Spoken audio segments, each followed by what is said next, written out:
오늘 본문 제목은 생동하는 교회, 살아있는 교회. 여러분, 우리 예수님 초림 시대에 나사렛 예수, 여러분 유대인들은 나사렛에서 태어난 예수 하면 그냥 십자가에서 죽고 부활은 없어, 부활을 감추려고 했죠. 그러나 결국은 예수님은 십자가의 죽음으로 끝나버린 것이 아니었습니다. 여러분들이 항상 예수님을 믿는 우리 신앙의 모습은 예수님이 인류와 나의 죄악을 위해 갈보리 십자가에서 죽으심으로 우리의 죄를 다 해독시켜 주시고 생명의 부활로 우리에게 큰 생명을 주신 그 주님을 늘 매일 잊지 않고 신앙생활하는 것, 이것이 우리 신앙의 예수님을 더 알아가고, 그래서 우리가 예수님 앞에 온전한 증이 되는 것이거든요. 그래서 나사렛에서부터 예수님의 이 사건을 통해 지금 이 시간까지 우리는 하나님의 말씀을 그대로 믿고 우리가 날마다 성령이 충만한 성도로 나아가는 줄로 믿습니다. 그러면 생동하는 교회, 생동하는 교회는 살아있는 교회라는 것입니다. 살아있는 교회는 어디서부터 나타나는가요? 여러분, 사도행전은 오늘 이 말씀을 다 읽지는 않았지만 오순절의 성령 사건을 통해서 나타난 거예요. 여러분, 제자들이 예수님이 승천했습니다. 500여여 제자들이 감람산에, 그런데 다락방에 120문도가 380명은 온데간데 없고 120명이 다락방에서 열흘 동안 기도했을 때 성령의 역사가 일어났어요. 그럼 이제 그 성령의 역사는 우리가 말씀을 통해서 이제 다 알고 있어요. 그런데 예수님이 승천하고 가신 이후 제자들이 마음이 울적했습니다. 승천하는 그 모습 볼 때는 나는 다시 이 모습 이대로 올 거라고 말했습니다. 그러나 그 마음은 이루가 되지 않았습니다. 예수님과 3년 반 동안 함께 제자들이 다녔지만 결국 예수님은 승천하고 안 계시니 이제 제자들에게 남아있는 것은 예수님이 안 계신 것도 우울하고 허전하고 힘든데, 결국은 이 예수 그리스도가 부활했다는 것, 예수 그리스도가 나를 위해 십자가에 죽으셨다는 것, 예수 그리스도가 우리의 메시라는 것, 이 부분에 대해서 유대인들은 인정하고 싶지 않거든요. 예수님 부활 사건을 군병들에게 장로들은 돈까지 주면서 숨기려고 했던 사건입니다. 그런데 이제는 핍박 시대죠.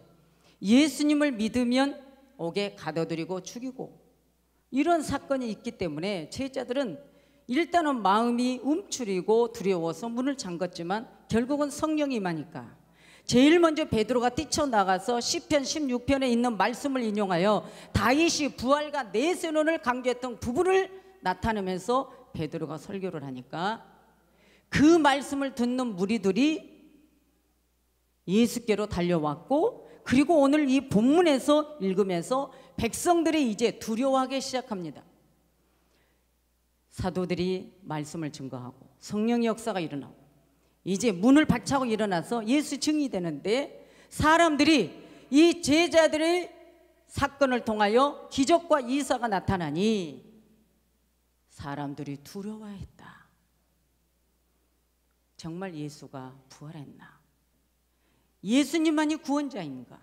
그런데 이 사도들의 이 말씀을 들어보면 두려워 안 할 수가 없어요. 왜? 기적과 이사 속에 모든 인간은 이런 신적의 권위가 나타날 때 두려워합니다. 그런데 이 신적 권위는 오직 예수 그리스도 유일신이신 그분에게 사도들을 통해서 나타나니까 백성들이 이 모습을 두려워하며 말씀이 왕성해서 교회가 성령으로 충만하니 이제 예수께로 복음주의로 돌아오는 역사가 일어난 것입니다. 그런데 우리는 지금 이 시대를 봐야 되죠. 항상 목회자라 그런 게 아니라 성경 말씀을 읽으면서 그 시대적인 비경, 구약의 선지자들이 외쳤던 말씀, 초림 예수님의 오실 거에 대해서 외쳤고 백성들이나 제사장들이 타락했을 때에 경고적인 메시지를 던졌고 메시아가 오심에 대해서 외쳤지만 결국은 그 백성들은 그 말씀을 인정하지 않았습니다. 아무리 하나님의 음성을 들려주고 선지자를 통해서 구약에도 보면은 들려주지만 인정하지 않습니다. 받지 않습니다. 그러나 오늘 그 예수님은 말씀 그대로 이 땅에 오셔서 우리에게 이 성령을 통하여 교회를 세우고, 이 성령을 통하여 오늘의 이 지구촌 안에 예수 그리스도의 뿌리가 퍼져가고 있다는 사실이죠. 그런데 여러분, 오늘 우리는 이 신앙생활을 하면서 누구를 보고 예수를 믿느냐? 솔직히 여러분, 핸드폰, 모든 사람들이 길가에 걸어가면 앞을 보고 걸어가는 사람이 그리 많지 않습니다. 학생들도 젊은 층도 요즘은 나이 드신 분들도 다 핸드폰 들고 걸어갑니다. 정류소 앞에도 어디를 가든 카페를 가든 다 핸드폰 쳐다보고 있습니다. 저도 핸드폰 쳐다봅니다. 그런데 그 핸드폰을 쳐다보는 목적이 있지 않습니까? 여러분, 그렇지 않아요? 이제는 우리는 이 머리에 마음에 얼마나 무엇이 심어져 있는가, 핸드폰에 다 정보가 들어 있습니다. 이제는 성경까지도 핸드폰에 다 가지고 다닙니다. 그런데 저는 이 성경책이 좋습니다. 성경책이 좋습니다. 무거워도 성경책이 좋습니다. 그리고 이 성경 말씀을 잊어버리면 안 되니까 핸드폰에 기록하지 않습니다. 성경책을 잃어버릴지라도 내 마음 안에 말씀이 새겨져 있는, 창세기에서 요한계시록까지 말씀이 새겨져 있다면, 우리 마음에 이 말씀이 다 여기에 기록되어 있다면, 여러분, 누구도 이 말씀을 빼앗아갈 수가 없습니다. 보세요, 베드로 학문이 없는 범인 줄 알았습니다. 그러나 베드로가 다윗이 시편 16편에 부활과 내 손을 막 강조했던 구약에서 메시아적인 예언적인 메시지를 다윗이 던졌을 때 그냥 던진 게 아니거든요. 방랑자의 생활을 할 때 항상 나를 죽이려는 살인의 그림자들이 다윗을 엄습해 올 때마다 오직 하나님, 그분을 앞에 내세우며 말씀으로 믿음으로 승리했던 다윗을 보게 됩니다. 그런데 베드로가 성령을 받고 나니까 그냥 두려웠던 마음이, 우울했던 마음이, 움츠렸던 마음이 싸늘해졌고, 예수가 가신 그 모습을 생각하면서 너무너무 힘들었는데 오순절에 성령이 막 역사가 일어나니까 땅이 진동이 일어납니다. 불의 혀같이 갈라집니다. 성령의 바람 같은 성령, 불 같은 성령이 막 임하니까 그냥 뛰쳐나가서 말씀을 전하는데, 예수 부활했다라고 그냥 알리면 안 되니까 다윗이 시편 16편에 말씀했던 부모를 막 인용해서 막 던지는 거예요. 그러니까 사람들이 그 말씀을 듣고 막 돌아오는 것입니다. 야, 저게 무슨 말씀이냐 그거예요, 여러분.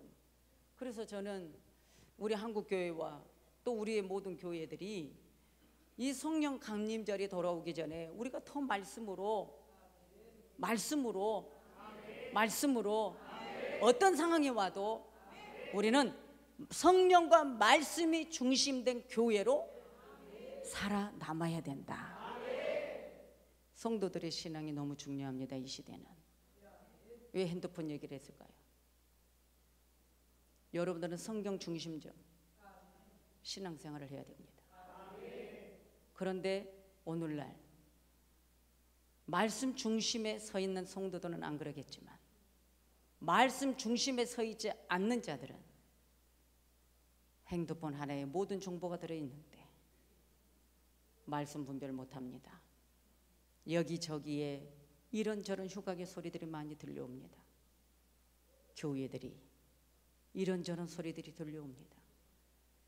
이러할 때 우리는 많은 생각을 하게 됩니다. 그러나 성령과 말씀이 중심이 된 교회와 성도들은 분별을 합니다. 이게 하나님의 음성이냐, 성경에 기록된 하나님의 뜻이냐, 그분의 의도이냐, 아니면 이것이 우리 유혹된 것이냐, 이것을 분별할 수 있는 것은 항상 살아있는 성령 하나님이 내 안에 임재하셔서 말씀이 등불이니 내 마음에 예수 그리스도의 참빛이 내 안에 들어있는 자는 어둠의 영들의 모든 행동들을 우리는 밝히 비춰야 된다는 것이죠. 그래서 이 성령 강림절이, 이걸 통해서 우리가 그냥 성령 강림주일이 왔어, 이걸로 끝나는 게 아니에요. 여러분, 우리의 신앙의 목적이 무엇이냐는 것이죠. 신앙의 목적하면 여러 가지 범위 안에 있지만은 우리는 오직 예수님을 믿음으로 구원을 받아 하나님의 은혜의 빛을 갖고 날마다 예수 증인되는 게 우리의 목적이라는 것이죠. 그런데 항상 어린아이 같은 신앙을 해서 교회 어떤 기복적인 거 가지고 신앙생활 하다 보면 우리는 어떤 바람 속에 환란의 바람이 오면 넘어져 버리는 거예요. 그래서 오늘 생동하는 교회와 생동하는 성도는 어떤 모습, 어떤 믿음으로 이 시대에 우리가 이기고 가야 되느냐. 여러분, 사단은 어찌하든 믿는 자들을 미혹하고 유혹하고 비진리들이 난무하고 여기저기에 말씀을 가지고 장난하는 무리들이 너무 많은데, 우리 성도님들은 정말 이 말씀을 그대로 믿고 미혹하는 영들을 분별해서 여러분들이 신앙생활 잘하고 있는지 한 번쯤 내 신앙을 한번 점검해 봐야 된다는 거예요. 착각하면 안 된다는 거죠. 착각하는 자가 너무 많았어요. 성경에 보면 착각하고 잘못된 믿음을 가진 자가 너무 많았어요. 사복음사의 한 부자가 너무 착각했어요. 우리도 신앙생활을 착각해요. 우리는 믿음으로 구원받는다지만 과연 말씀에 믿음이 무엇인데요? 예수님을 신뢰하는가요? 오늘 성령님이 내 안에 임하면 예수 그리스도가 오늘 우리는 믿어진다는 것이죠. 어떤 말씀이든 믿어진다는 거예요. 예수 그리스도의 부활의 생명을 받은 교회는 가만히 있을 수 없다는 것이잖아요. 그러면 여러분, 교회가 살아있는 교회에 있고 죽은 교회에 있는가? 생명의 말씀이 없는 교회는 죽은 교회입니다. 건물이 좋은 교회가 교회 아닙니다. 목사의 한 사람이 강단에서 예배를 인도하며 과연 생명 말씀으로 성도들에게 성경의 말씀의 본문에 의도해서 살아있는 말씀으로 증거하여 성도들에게 던져지는가? 그런데 그 말씀은 모두가 다 먹는 게 아니에요. 오늘도 생동하는 교회에 이 말씀을 본문을 가지고 갔지만 이 공간에 우리 성도님들 이 말씀이 내 안에 들어오는가요? 여러분이 예수 믿는 목적이 그분이 나를 위해 십자가에 죽으심은 사망에서 생명으로 옮겨놓는 사망의 독, 아담의 이후로부터 오는 모든 독을 해독시킨 그분의 그 사랑을 여러분이 마음에 심고 신앙생활 하는가? 그냥 내가 교회 다녀서 뭔가 유익되는 거 이게 아니잖아요. 가끔 이런 생각을 하죠. 목사님 섬기려고 교회 왔어요. 그건 아니잖아요. 내가 예수님께 왔어요. 내가 예수님을 알았어요. 나 구원받기를 원해요. 내가 예배함으로 말씀 묻고 내가 하나님의 증인 되기를 원해요. 여러분, 이것이 우리의 기본이거든요. 그런데 오늘 이 말씀 속에서 정말 생동하는 교회는 먼저 배우는 교회다. 오늘 말씀 그랬죠. 저희가 사도의 가르침을 받았다. 사도행전 2장 24절에 말씀합니다. 사도의 가르침을 받더라. 여러분, 우리가 신앙생활하는 것은 가르침을 받아야 돼요. 말씀의 가르침을 받아야 돼요. 왜냐하면 예수님을 배우는 거예요. 예수님을 배우고 예수님 말씀에 온전히 내 마음에 싣고 가는 자는 영원히 내 마음이 내 영혼이 생동할 줄 믿습니다. 영원히 생동할 줄 믿습니다. 그리고 교제하는 교회였다고 말합니다. 오늘 이 본문에 교제하는 교회다. 서로 교제하며 그랬어요. 우리의 신앙생활이 성도들이 공동체를 뜻하는 거거든요. 집에서 떡을 떼며 모이면 기도하고 흩어지면 전도하고 그리고 공동체에 떡을 떼며. 여러분, 떡을 뗐다는 이 말씀, 떡을 떼는 교회, 저들은 주님을 잊을 수가 없습니다. 그때 당시에 예수님을 잊을 수가 없어요. 여러분, 오늘 우리도 예수님을 잊을 수가 없어요. 그때 당시에 예수님 다락방에서 성만찬을 할 때 그 제자들의 모습, 그 사건 잊을 수가 없어요. 오늘 우리도 잊을 수가 없어요. 우리는 성찬식을 할 때 주님이 다시 올 때까지 기념하라고 했어요. 그럼 여러분, 예수님이 우리에게 피를 주셨어요. 우리에게 떡을 떼주셨어요. 살을 주셨어요. 이걸 우리는 다 알고 있어요. 그럼 여러분, 오늘 떡을 뗐다. 그러면 교회 안에는 서로가 교제하며 공동체가 되는데 누구의 마음으로 공동체가 돼요? 오직 예수 그리스도의 성령의 한 마음으로 교제하며 떡을 뗄 때 살아있는 교회로서 증거가 되는 거예요. 정말 살아있는 교회, 살아있는 심령. 성령은 우리에게 생동 있는 살아있는 걸 움직였습니다. 그래서 우리의 심령이 시대적으로 어떤 시대고도 메말리면 안 돼요. 광야에 어디를 내놔도 우리는 생명수의 말씀이 있기 때문에 그 말씀에 적셔져서 순종하고 살아야 돼요. 생동하는 교회, 정말 오순절 성령 강림절을 통해 생동하는 교회가 됐으면 좋겠어요. 살아있는 성도가 되었으면 좋겠어요. 말씀이 살아서 막 움직였으면 좋겠어요. 정말 필요합니다. 왜냐하면 이 성경의 저들은 왜 없이 예수 그리스도의 구속의 은총을 체험했어요. 오늘 우리도 체험한 자들이에요. 체험했기 때문에 이 자리에서 우리가 예배하는 거예요. 저들의 생명은 오직 한 마음, 성령의 한 마음으로 일치를 했어요. 여러분, 살아있는 생명 있는 생동 있는 교회는 내 생각, 내 감정, 내 강령, 내 상식으로 하나가 되는 것이 아니라, 서로가 나뉘어지는 것이 아니라 오직 하나님 말씀 진리로 하나 되는 거예요. 강단에서 목사가 하나님 말씀 전달해주면 그 말씀이 목사 말이 아니고 하나님 말씀이니까 그 말씀을 주일날 그걸 잘 받아서 그 말씀 듣고 그 말씀 가지고 세상에 나가서 승리하려는 마음이 기본 자세가 있어야 된다는 것입니다. 우리 직분만 애우고 있으면 안 돼요. 직분을 가졌으면 여러분 말씀에 따라서 나가서 여러분 빛이 되어야죠. 여러분 어둠의 그늘 아래서 여러분 살아있는 빛을 나타내는 것이 누구냐 그 말이죠.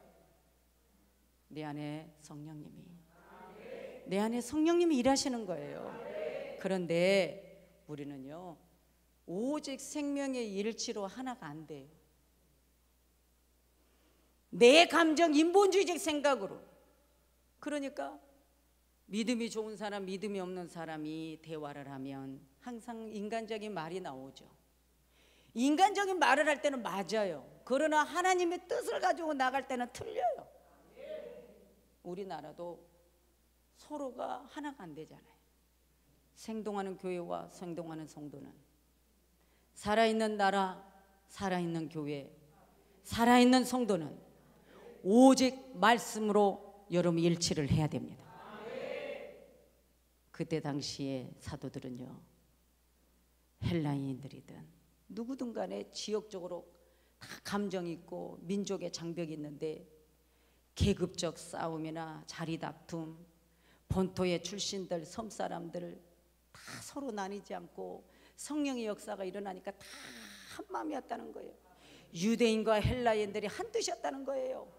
유대인들도 복음주의로 개종할 때에 돌아오니까 다 서로가 한 뜻이 되었고, 귀족 출신이든 평민 출신이든 다 한 생각으로서 성령의 생각으로 하나가 되었다는 것입니다.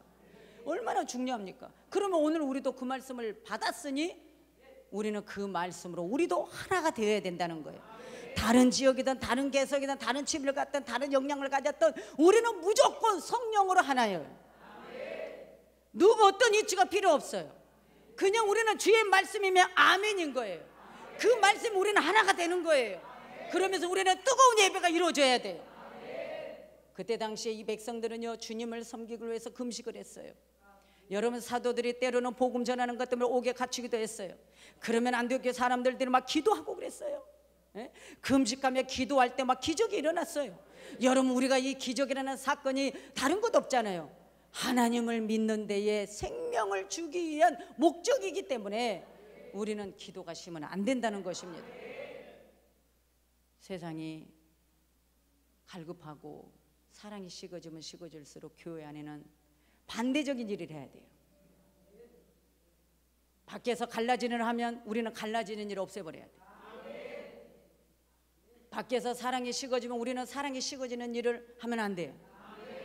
예수님을 누군가 욕을 하고 교회 믿는 자들 욕하면 우리는 다 가서 더 잘해야 돼요. 여러분요, 지금 이 도촌동 도촌동이 이 주위에 여러분 마트고 어디고 식당이고, 여러분이요 우리 분당 햇불교회 성도들이 식사로 가거나 마트에 가거나 여러분들 인사할 때, 전도할 때나 물건을 살 때나 예수님을 믿는 직분을 가지고 있으면서도 여러분들이 이상한 행동하면 돼야 안 돼요? 여러분들 전도한다고 차를 끓이고 맛있는 차를 끓이더라고요. 전도하러 간다고. 그런데 여러분 전도할 때는 맛있는 차 주면서 그 다음날 여러분 마트에 갔을 때는 엉뚱한 행동하면요, 이거는 성령의 사람이 아니에요. 그냥 생선꼬라기 하나라도 더 뺏어오려고 뭐 아줌마 아저씨가 나 도저히 보니까 우리 햇불교회 부목사요. 그럼 돼야 안 돼요? 간단하게 여러분 예를 드는 거예요. 우리 하나님 믿는 사람들은 천국을 소망하기 때문에 이 땅에 그 어떤 것도 중요치 않아요. 싸울 필요도 없어요. 천국 뺏길까 봐 싸워야지. 여러분이 이 땅에 어떤 것 가지고 싸웁니까? 그런데 이때는 성령이 충만하니까 서로 어떤 다른 지역에 와도 서로 하나가 되는 거예요. 서로 우월주의도 없어요. 배타주의도 없어요. 파벌주의도 없어요. 없어요. 서로 물건도 서로 내 건 네 거 따지지 않았어요. 이런 말씀 보세요. 성령의 역사가 일어나니까 서로 막 재산을 가지고 와서 드렸어요. 그런다고 재산 바치라는 거 아니에요. 사도들이 갑자기 막 재정이 막 풍성하고 넘치니까 막 구제에 바빴어요. 그러니까 뭐라고요? 우리가 말씀에 기도에 전무해야 되는데. 그래서 여러분 성령 충만한 7집사를 선택한 거예요. 오늘 여러분들 이 성령의 역사는 오늘날 신비주의자들이 많지만, 그러나 생명 말씀으로 오직 영과 진리로, 오직 성령과 진리로 여러분 우리가 살아있는 성도가 되어야 합니다. 살아있다는 것은 주님이 내 안에 살아있어야 돼요. 여러분 주님의 행동으로 여러분 살아있어야 돼요. 여러분 인간 이죄로 살아서 나타내면 잘못되는 거예요. 여러분이 우리 장로님들의 모습으로 나가서 나타내면 잘못되는 거예요. 우리 안수 집사님들 모습으로 나가면 잘못되는 거예요. 우리 권사님들 모습으로 나가면 잘못되는 거예요. 여러분 오직 살아있는 예수, 내 안에 예수가 나가서 여러분 행동으로 옮겨져야 돼요. 교회도 이럴 때 살아있는 겁니다. 이럴 때 움직이는 것입니다. 이럴 때 말씀이 왕성하여 여러분 교회가 부흥이 되었다는 것입니다. 성령 강림은 영혼을 전도하는 거예요. 시간이 없어 이대로 마칠 거예요. 전도, 살아있는 전도. 여러분 우리 마음을 정말 예수를 전달해 주는 전도, 여러분 그런 전도가 되기를 원합니다. 그래서 생동하는 교회, 생각만 해도 좋더라고요.